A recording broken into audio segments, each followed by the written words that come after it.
How do I keep rodents and insects out of my stored birdseed? Are you worried about pesky rodents and insects invading your birdseed stash? You're not alone.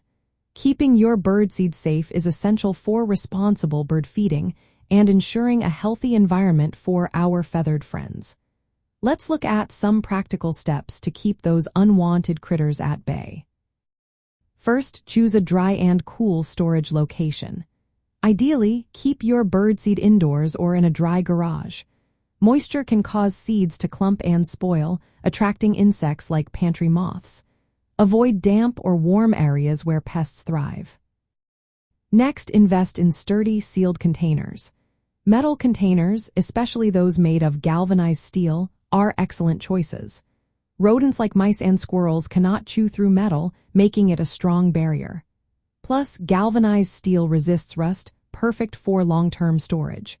Look for containers with tight fitting, locking lids to keep out unwanted guests.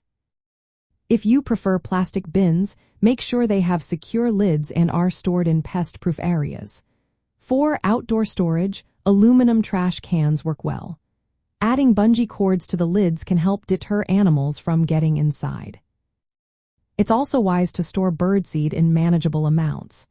Ideally, do not keep seed unrefrigerated for more than 3 months. Regularly rotating your seed stock helps maintain freshness and reduces the chance of pest infestations. For added convenience, consider specialized seed storage pails. These pails often come with carrying handles and are designed to keep seed fresh and safe from insects and rodents. They are easy to transport to your feeders, making feeding a breeze. By following these simple steps, storing in dry, cool places, using sealed containers, and rotating your seed, you can ensure your birdseed remains fresh and uncontaminated. This responsible handling supports safe bird feeding practices and promotes the well-being of the birds that visit your yard. Keeping your birdseed safe not only benefits the birds but also minimizes waste caused by pests. Happy bird feeding!